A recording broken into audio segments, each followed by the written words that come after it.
Leave me alone to die. That's the one.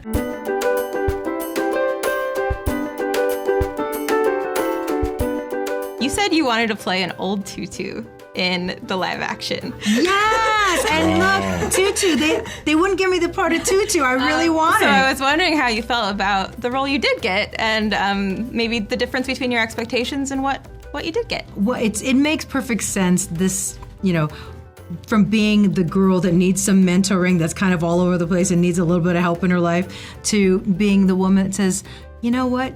Let's just break this down and look at the things you need to do for a successful life and sort of mentor that young, messy girl. It's kind of where I am in my life now as a woman, and to be able to play that as Mrs. Keikoa to Nani, it makes perfect symmetry and sense in my mind. I mean, to be able to work with Tia too, not just be able to get, words of wisdom from her and hop on a conversation as soon as I got it. I mean, I think to be able to like just in general, kind of create more of that nuance and dive deeper into Nani's arc and backstory and like our struggle and stuff. And we got to do a lot of the water training before production, and I got to do a lot of the stunts, and it was really cool to kind of see build more of Nani's life in real time too, as far as that goes, which was incredible. And she's such a strong, independent girl, and she really is like doing her best to try to keep the family together. I mean, some of it came out of, or most of it honestly came from our Hawaiian screenwriter, Chris Bright.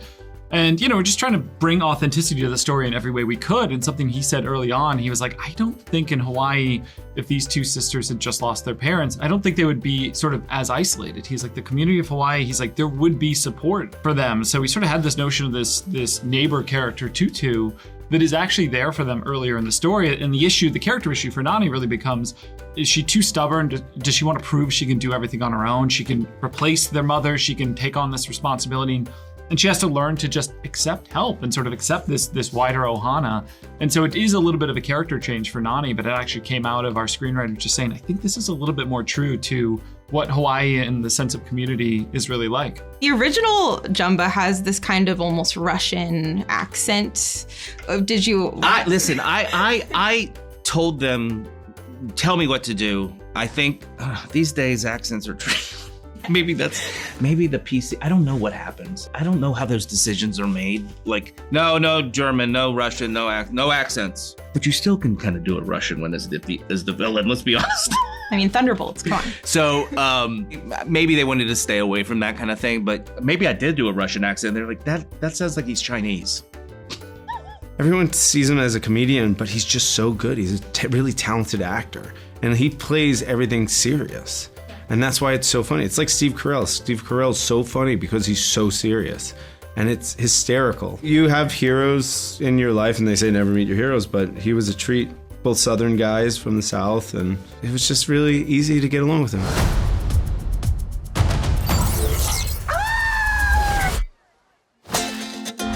Ice cream guy. We got ice cream guy. That was like why was that like a very specific detail? Like, I get you, but I want to hear it. Now he's shaved ice guy.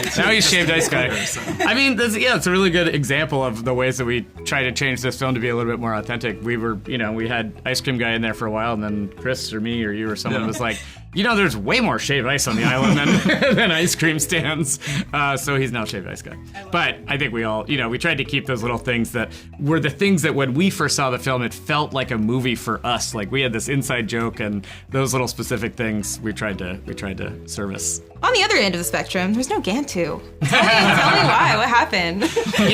You're not the first person to ask. He was just difficult to work with. Yeah. And then got cut out. I get it, but I want to know why. Too much money. No, I think that there are. I think my approach to the film is to respect the fact that animation is a very different medium than live action, and I don't think it usually works when there's a danger in just trying to port it and one-to-one, literally just depict it in photoreal photography, because I think you lose a lot of expressiveness and all these things that animation does better than live action. There are a lot of those. There's ways it can also cheat that live action can't, and there's live action can also do things better that animation can't, which is what we kind of tried to write a little bit more towards in recalibrating it for a live action film. Gantu is one of those things that it just didn't work so well in live action. We explored it a bit, but ultimately we had to make the decision. And also, I do stand by the decision because I feel like a lot of the things that in trying to ground these characters more and tell a story with a little more emotional depth, especially between the sisters, I feel like you have to free up real estate to allow that breathing room to do those things. And, sorry, Gantu. Where is he? He escaped. He is trying to find the police cruisers. He took the red one. What was like the scene for you guys when you got the role? Like, what scene were you most excited to recreate or put your own take on? Want to go first? Leave me alone to die. That's the one. Honestly, I mean, kind of same. I think like that was like one of my favorite moments growing up when I was watching it. I loved the whole sequence with Cobra Bubbles and the social worker and just Nani running all the way home and trying to get home before the social worker comes in. And it's still an iconic scene, like what, 25 years? Almost. Just about. I know what you'd like to know. You'd like to know if Cobra Bubbles is going to be a part 2. That Lilo and Stitch part 2. You'll have to wait to see. But it was a wonderful opportunity to do that, have that arc. You guys got to live my dream probably, which is to see Chris Sanders in the vocal booth. Oh my gosh. What was that like? Unbelievable. Your dream's really cool. Yeah. Maybe better than you even think it is. Yeah, that's what I figured. I was like blown away. I just was like, I'd been preparing for this for, years, literally knowing this would eventually happen. I know intellectually Chris Sanders created Stitch and does his voice. And I had been working with in the edit that voice for, 2 years or whatever. And then just seeing it come out of his face was mind-blowing and made me dizzy. It's never quite over. And then also, we got so lucky that he is the guy that he is because he will just give 150% to that character.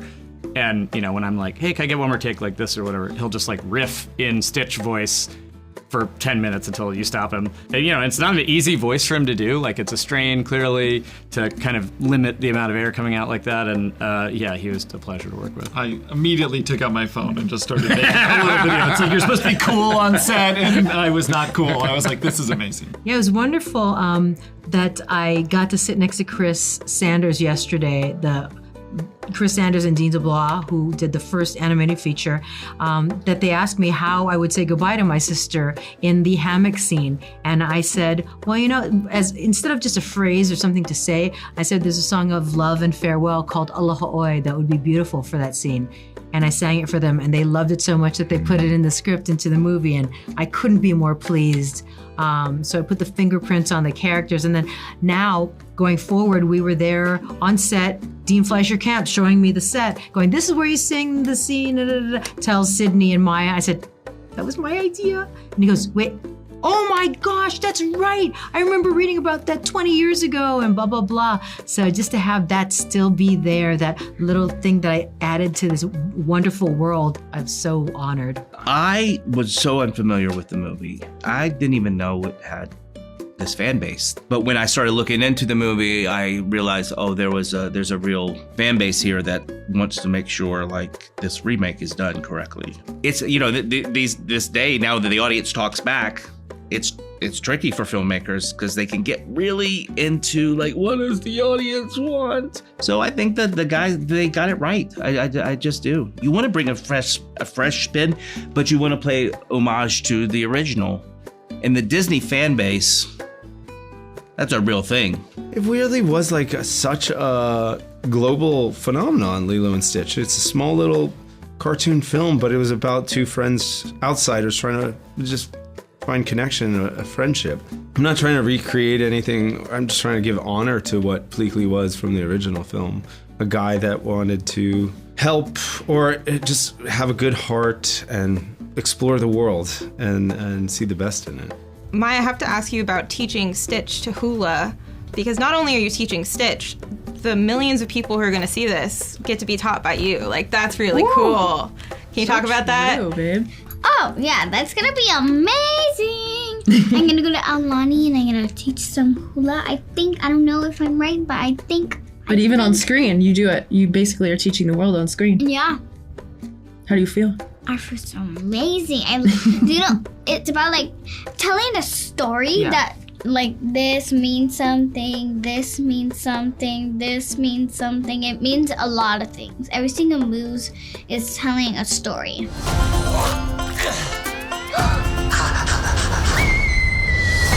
He's so cute and fluffy. He is your responsibility. Got it. We promise. Yeah.